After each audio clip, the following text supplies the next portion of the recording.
Hope you enjoy, everyone. Thanks for watching. This is Sellavin. I gave my latest review on Dragon Ball Super episode 57. And God with the immortal body, the Zamasu arrival right now. This episode was definitely, one of the one of the most unique episodes that we've gotten in a while. Especially one of the most action and deep cut episodes we've gotten in a while.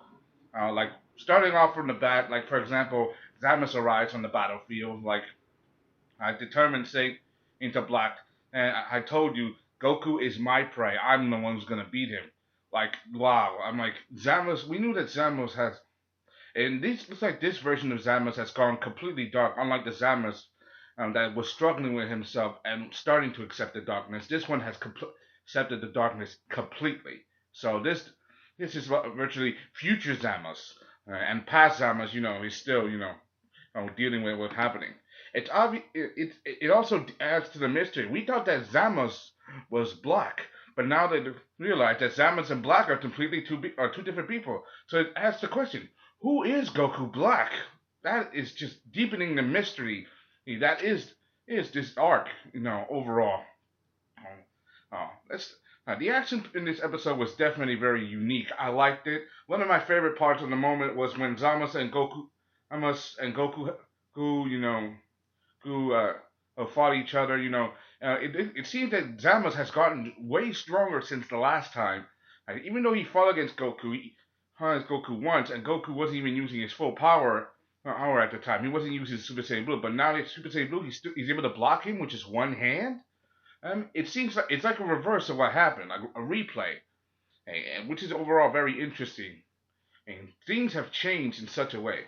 I mean, Vegeta's still down around after getting stabbed with that energy beam and with that beam saber, with that hammer, and it looks like Zamasu is able to perform the same move. Able to use your hand to create a beam of energy that slices straight through you. Remember I said that in my last episode video, and that was an Easter egg how Vegeta did that on Super Dude. That was definitely one of the best moments ever, one of the best episodes ever. This was definitely a very unique concept because we get to see that Goku and Trunks working side by side, especially with Trunks and his sword. Or we got to see Trunks fight before, especially with his sword. But this is it's been a while since we got to see him do that, and him and Goku fighting side by side against Black and Zamasu. This is definitely a very unique concept. Even though no, it didn't end in a victory for them. That was one of the best parts of this episode because it was original, very unique, especially the action, the explosion, and and the fact that we get to discover that Zamasu somehow has gotten some immortal body. I don't even know how he did it. That wasn't too, but we find out at the end of the episode. I'll get to that in a minute. Zamasu discovering he has an immortal body. It seems he's way stronger than he was before, or so he's definitely now become stronger than he ever imagined, and this just deepens the mystery, and that's the name of the next episode.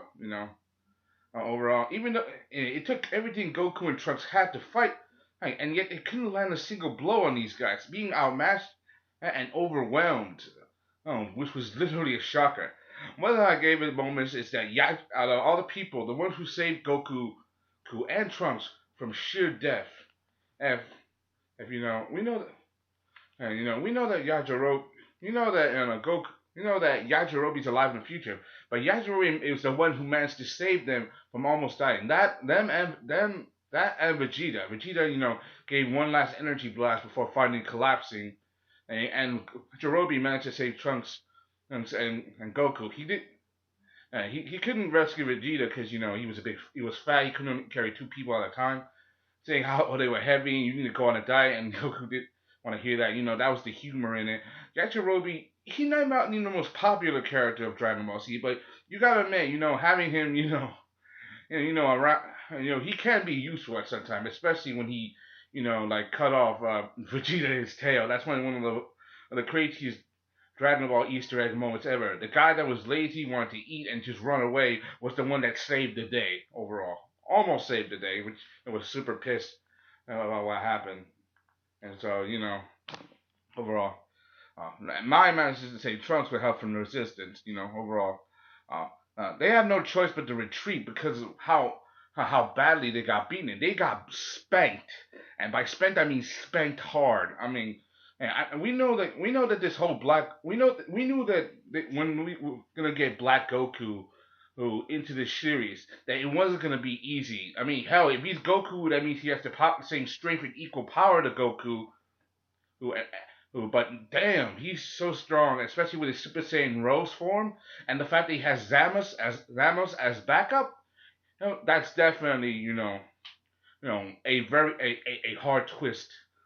It's a very hard hard battle to fight. But one of the things I gotta know, and especially at the end of the episode, when we go back to present day, Goku, Vegeta, and Trunks managed to go back, time travel, Mai forcing them to go back and saying that they have to survive. I mean, they're the key to winning this. I mean, if they die right now, that means they wouldn't.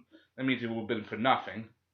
And Mai saving their lives, Trunks heartbroken that he had to leave the woman he loves twice again to die. I mean, but then we get back to the future. We get to see that Zamasu and his master Gormora. Now they're watching the Universe 6 versus Universe 7 battle to learn more about what happened. And it was through that Zamasu discovers something. He discovers that Goku, who has Super Saiyan and God power through the video, and he could tell just by looking at it. And both him and his master are interested, and that's when he made the discovery of the Super Dragon Balls.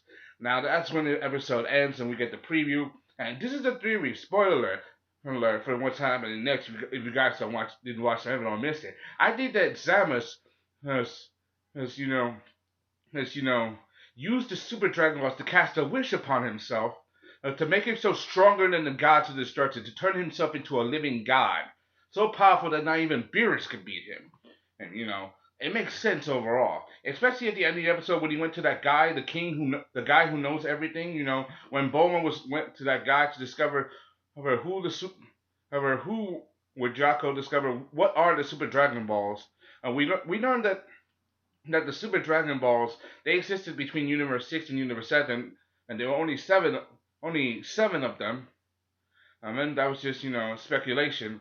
Because they exist between Universe 6 and Universe 7, and once they made a wish on them, and they scatter, it's the god of dragons, it's the dragon god, and they scatter, they spread throughout the universe, and we know that there are parallel universes between the 12 universes. There are Dragon Balls probably in each of the universes. The only possibility I could see is that Zamasu must have got his hands on the Super Dragon Balls and cast that very same wish that I talked about on himself, overall. I don't know how he did it or how he got his hands on him. Most likely he's probably the Dragon Balls either in Universe 6 or Universe 7, or he used the ones from his own universe. I bet he used the Universe 7 ones, I bet he used them. And because, he knows they exist, so he'll probably find a way to find them. Overall, it's definitely very interesting overall, and that was a major spoiler alert. I can't wait to see what happens next. Is it possible because of his divine powers that his new god abilities, that when he gained this power, allowed him to manipulate, increase in power and magic, and that's how he created Goku Black? That he used the body of the Goku that died in the in the alternate timeline, and brought him back as Goku Black, and brought him back as his servant. As a representation of himself. That's my theory overall. But anyway, we'll leave that for further discussion.